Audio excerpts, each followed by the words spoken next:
Bonjour, Colette Plissonneau, animatrice, coordinatrice de la ferme pédagogique de la Jarrie et l'invitée de Il y a une asso pour ça.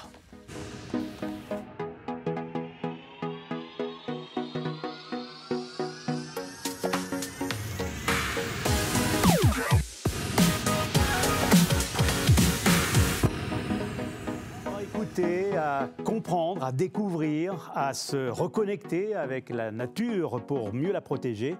Il est important, dès le plus jeune âge, de sensibiliser justement les enfants à rencontrer la nature, à dialoguer avec elle.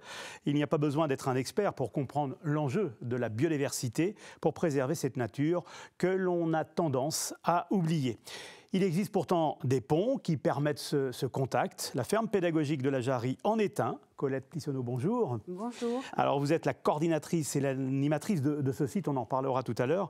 Mais quel regard vous portez aujourd'hui, en 2025, sur cet apprentissage de la nature en direction des plus jeunes ? Eh bien, je dirais qu'il est nécessaire, indispensable. Nous sommes des êtres vivants. Et donc, on a besoin de cette nature. On en a besoin, on ne peut pas vivre sans. Oui. Certains pensent qu'on peut faire abstraction de la nature, c'est juste impensable, inimaginable. Et les jeunes enfants le savent très bien quand ils viennent à la ferme avec leurs parents. Beaucoup de parents, jeunes parents, viennent avec leurs très jeunes enfants à la ferme et les enfants s'y retrouvent bien. Et c'est ça le plus important, n'ont pas envie de repartir, souvent. La rencontre avec les animaux, mais aussi cet espace naturel, fait que ça leur apporte une forme de bien-être. Et ça fait du bien aussi aux parents en même temps. Ce contact avec la nature n'est-il pas en train de se distendre, cependant ? Alors, il s'est beaucoup distendu. Il se distend encore certainement pour les gens qui sont en zone très urbaine et qui n'ont pas l'occasion ou la possibilité de sortir. Je pense qu'il y a quand même un mouvement en France. Il y a beaucoup de fermes d'animation qui se créent. Donc, fermes pédagogiques, fermes d'animation, les noms changent un peu, mais voilà. Il y en a beaucoup qui se créent, c'est nécessaire. On est en train de retrouver justement ce contact. On le cherche, les gens le cherchent, le cherchent, en ont vraiment besoin. Et ça vaut pour tous les publics, que ce soit les très jeunes enfants, les adolescents, les adultes, les personnes âgées ont aussi besoin. Les personnes qui sont en situation de handicap, on en accueille très régulièrement à la ferme. Tout le monde en a besoin. Est-ce que c'est conjoncturel ou est-ce que c'est vraiment une lame de fond, ce besoin de retrouver cette nature ? Alors, dans nos sociétés, ça peut être le début d'une lame de fond. Et j'espère qu'elle va monter en puissance parce que les gens ont besoin de se réancrer à la terre, retrouver cette connexion à la nature, retrouver du sens à leur existence aussi. C'est très important dans le sens d'une certaine forme de spiritualité, si vous voulez, la connexion à la nature, le contact avec les plantes, certains travaillent autour de l'arbre. Tout ça, c'est essentiel pour continuer à exister, nous, notre espèce humaine. C'est ça qu'on a tendance à oublier. C'est que la déconnexion à la nature, il ne faut pas imaginer à fragiliser cette espèce humaine. Oui, voilà, c'est ça. En quoi elle est importante, cette connexion, ce rapprochement avec la construction de l'enfant ? Avec la construction de l'enfant, je pense que ça l'aide à construire des émotions. Ça l'aide oui, voilà, c'est-à-dire qu'il y a tous les sens qui sont en éveil. Quand on est dans la nature, il n'y a pas de filtre. C'est la nature qui nous envoie ces messages. Voilà, quoi qu'on en pense, c'est des formes de messages. Et ça permet à l'enfant d'évoluer, de grandir, d'exprimer ses émotions et d'interagir et de se rendre compte aussi qu'il est vivant, tout simplement. C'est quelque chose qui paraît normal, mais non. À l'adolescence, certains ont perdu ce lien avec la nature et ne se sentent plus forcément être vivants au sens naturel du terme. Alors, vous êtes, je rappelle, l'animatrice, coordinatrice de la ferme pédagogique de la Jarrie. En quelques mots, cette ferme, s'il y avait une carte d'identité, une carte postale, en deux mots, pour présenter justement la ferme, et puis après on reviendra sur la sémantique pédagogique. Qu'est-ce que cela signifie pour vous ? Là, j'ai un trou. La Jarrie. Si vous deviez parler de la Jarrie à quelqu'un, qu'est-ce que vous diriez ? Quel qualificatif ? Bel endroit. Le côté qualificatif, le côté nature, espace naturel, qu'on essaye vraiment de mettre en place et de valoriser, et aussi interaction sociale. Voilà, on essaye vraiment d'abord d'avoir un accueil qui soit chaleureux, qui soit avenant, que les gens se trouvent bien, et interaction sociale entre les gens et avec les éléments de la nature ou les êtres vivants de la nature. C'est une ferme, il y a un modèle économique derrière. Oui, c'est une ferme, effectivement.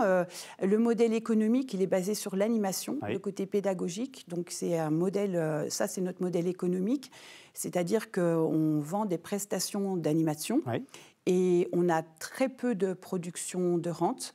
On a juste quelques courges, voilà.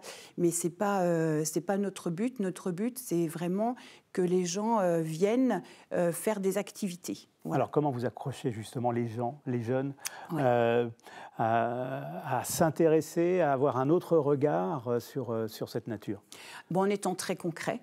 C'est-à-dire que quand une classe vient, par exemple, même si c'est avec des ados, souvent, bien sûr, on a préparé avec les enseignants et on travaille beaucoup sur le côté de l'alimentation. Donc, on amène les jeunes directement dans le potager et là, les jeunes vont découvrir comment poussent les plantes. Oui. Et je vous assure, ça vaut quand même quelques... C'est-à-dire alors, c'est drôle et en même temps, c'est émouvant. C'est-à-dire qu'un jeune qui attrape une salade, qui cueille une salade pour la première fois de sa vie, c'est émouvant. Il faut le vivre pour se rendre vraiment compte de ça. Ou qui tire sur une carotte, et on a des carottes assez géantes, donc c'est pareil, ça leur crée beaucoup d'émotions et ils découvrent vraiment d'où viennent les légumes. Qu'est-ce que vous espérez à travers justement ces animations-là ?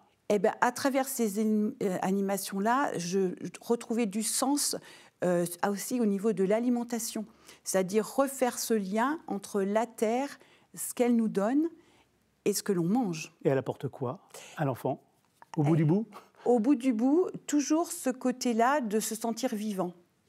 Parce que si on ne se sent pas vivant, on est quoi ? Oui. Et le monde de l'enseignement qui vient, qui accompagne justement les jeunes, est-ce qu'il est au rendez-vous aussi ? Alors, les enseignants qui viennent sont au rendez-vous. Oui.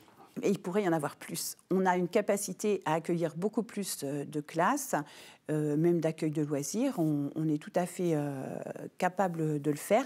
Donc, après, il y a la question des moyens. Il faut, bien sûr, c'est pas gratuit de venir à la ferme pédagogique. Il faut payer aussi le transport. Donc, ça peut être des freins. Mais en tout cas, un bon nombre d'enseignants sont déjà venus, reviennent. Donc, et on a la capacité d'en accueillir d'autres. Donc, il ne faut pas qu'ils hésitent à nous contacter pour leur projet, parce qu'on peut travailler sur leur projet en fonction de leurs attentes. Ça peut être on travaille beaucoup sur l'alimentation avec les enseignants, la vie du sol, tout ça, ça fait partie des programmes scolaires. Donc, on peut accueillir. Alors, depuis quand, justement, vous avez créé cette structure, cette association ? Alors, on l'a créée en 2016. Oui. Et on a ouvert les portes au public en 2019. Donc, l'année prochaine, on fête nos 10 ans, les 10 ans de l'association. Et voilà, on espère qu'on va durer encore quelques années. Et en 10 ans, il y a des évolutions que vous avez pu constater, justement, dans ce regard qu'ont les jeunes, qu'ont les personnes qui viennent, justement, apprendre la nature à la ferme. Alors, il y a eu beaucoup d'évolutions parce que les programmes scolaires aussi ont évolué. Ce qui est assez flagrant en ce moment, c'est que les jeunes, les cycles 2, cycle 3, ont eu beaucoup d'enseignements liés à la nature. Donc, quand ils arrivent, les choses sont très concrètes. Alors, on a toujours des enfants, même s'ils ont eu l'enseignement, ce n'était pas assez concret à l'école. Donc là, ils vont s'immerger dans la réalité. Et ça, c'est vraiment bien, ça va leur permettre de faire le lien et les connexions. Mais les plus grands, voire les jeunes parents, quand on fait les visites de la ferme, ils apprennent et ils découvrent beaucoup de choses. Donc, il y a toujours à faire parce que toute cette génération-là qui n'a pas eu, les générations d'avant, donc les trentenaires d'aujourd'hui, ils n'ont pas eu toute cette éducation à la vie du sol, comment poussent les plantes, tout ça. Donc, ils apprennent en même temps que leurs enfants. C'est ça qui est assez étonnant. Pour moi, vu ma génération, mais ce travail est très important à faire parce qu'il faut savoir d'où on vient de la nature pour pouvoir continuer à avancer avec la nature et non pas contre elle. D'autres sites pédagogiques existent un peu partout en France. Oui. Il y a un réseau qui s'est constitué. Il y a des réseaux qui se sont constitués. Alors, le réseau commence à se constituer avec l'Association française des fermes d'animation. Donc, il y a d'autres structures qui viennent et qui soutiennent la création ou la, comment dirais-je, la valorisation des fermes pédagogiques. On sait qu'il y a des lois qui sont en cours de préparation aussi par rapport aux fermes pédagogiques. Donc voilà, ça commence à évoluer et à se constituer. Et comment vous regardez le monde agricole ? Alors, je pense que, en tout cas pour le monde agricole qui est autour de nous, ils ont plutôt un regard positif parce qu'ils se rendent compte qu'on fait venir des gens de la ville à la campagne et aujourd'hui, le monde agricole a besoin de ce regard positif sur la vie à la campagne, avec la campagne. Vous sortez d'un événement qui vient valoriser justement ce que vous faites, mais aussi tous les acteurs du monde agricole. C'est le sens un petit peu de ce rendez-vous-là qui vient d'avoir lieu. 500 personnes sont venues sur le week-end, c'est bien cela.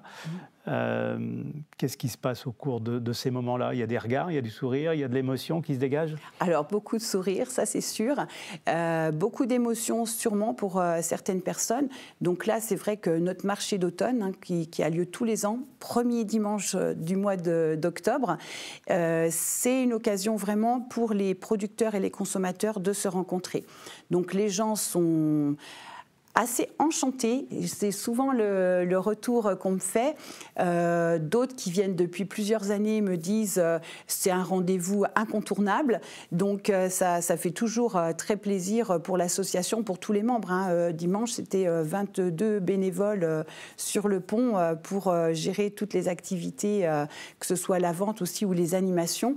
Donc c'est vraiment un regard très positif pour les gens qui viennent parce qu'ils retrouvent cette ambiance aussi peut-être campagnarde, on peut l'appeler comme ça, de la ferme, et de voir que les producteurs sont présents aussi en présentant leurs produits et d'avoir des échanges avec eux très concrets, ça aussi c'est important pour les consommateurs.